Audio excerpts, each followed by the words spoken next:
मेरे संग की औरतें का भाग दूसरा, जो मैंने पहला तो दे दिया था आप लोगों को, दूसरा सुनो। लेखिका का परिवार। सन 1947 में भारत स्वतंत्र हुआ, तब लेखिका को टाइफाइड हो गया था, इसलिए वह स्वतंत्रता दिवस समारोह में शामिल न हो सके। लेखिका के चारों बहनें, यानी पांच बहनें और एक भाई, 6 है इन लोग, इस बात को लेकर कभी हीन भावना का शिकार नहीं हुई कि वह लड़की है। उन्हें लड़की होने पर कोई अफसोस नहीं था, बल्कि फक्र था। पहली लड़की जिसके लिए परदादी ने मन्नत मांगी थी, वह लेखिका की बड़ी बहन मंजुला भगत थी। याद रखना नाम, मंजुला भगत, जिसके लिए परदादी ने मन्नत मांगी थी। उनका घर का नाम रानी था। दूसरे नंबर पर लेखिका थी, उसके घर का नाम उमा था। लेखिका ने छोटी बहन का नाम गौरी और बाहर का नाम चित्रा था। उससे छोटी रेणु और अचला थी, है ना। 5 बहनों के बाद एक भाई हुआ जिसका नाम राजीव था। इसे भी याद रखना क्योंकि ये इकलौता भाई है। लेखिका का भाई राजीव हिंदी में और अचला अंग्रेजी में लिखने लगी। रेणु का स्वभाव विचित्र था। वह स्कूल से वापसी के समय गाड़ी में बैठने से इनकार कर देती थी। उसका विचार सामंतवादी व्यवस्था के खिलाफ था, यानी वह पूंजीपति लोगों से नफरत करते, जो धनी लोग थे उनसे वो नफरत करते थे। पैदल चलकर पसीने से तरबतर होकर वह घर आती थी। पसीने से तर होकर या तरबतर होकर घर आती थी। वह बीए पास करना भी उचित नहीं मानती थी।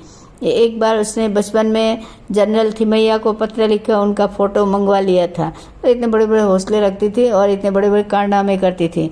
निडर चित्रा, लेखिका की तीसरी बहन चित्रा, पढ़ने में कम, पढ़ाने में अधिक रुचि रखती थी, इसलिए उसके कम अंक आते थे और उनके शिष्यों के ज्यादा। उसने अपनी शादी के लिए एक नज़र में लड़का पसंद करके ऐलान कर दिया था कि वह शादी करेगी तो उसी से, और उसी के साथ उसकी शादी भी हुई भी, शादी, है ना। परंपरा और स्वतंत्र जीवन। सबसे छोटी बहन अचला पत्रकारिता और अर्थशास्त्र की छात्रा थी। याद रखना, सबसे छोटी बहन जो थी अचला, वह पत्रकारिता, जर्नलिज्म और अर्थशास्त्र, इकोनॉमिक्स की छात्रा थी।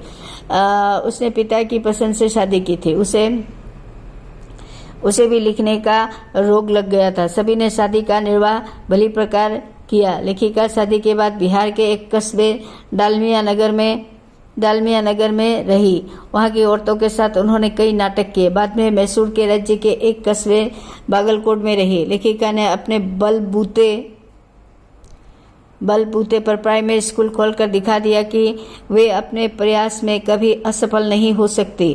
तो ऐसा जज्बा सबको रखना चाहिए, परंतु लेखिका स्वयं को अपनी छोटी बहन रेणु से कमतर आंकती है। एक अन्य घटना का स्मरण करते हुए वे लिखती है कि दिल्ली में 1950 के अंतिम दौर में 9 इंच तक तेज बारिश हुई। चारों ओर पानी भर गया। रेणु की स्कूल बस नहीं आई। सबने उसके स्कूल जाने से मना किया कि स्कूल बंद होगा, परंतु अपने धुन की पक्की रेणु 2 मील पैदल चलकर स्कूल पहुंची और स्कूल बंद होने के कारण वापस लौट आई। इससे उसका साहसी स्वभाव झलकता है। लेखिका का मानना है कि अपनी धुन में मंजिल की ओर चलते जाने का और अकेलेपन का मजा ही कुछ और ही होता है। तो एक बार फिर से इसको मैं रिपीट करती हूँ।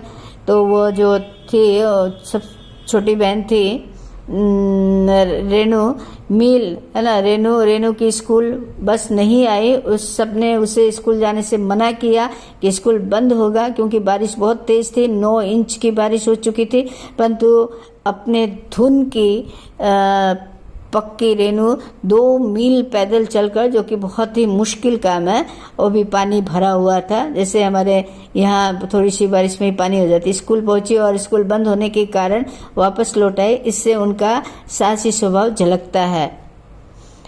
लेखिका का मानना है कि अपनी धुन में मंजिल की ओर चलते जाने का और अकेलेपन का मजा कुछ और ही होता है। ये रेणु नहीं कर रही, बल्कि लेखिका कर रही है, याद रखना।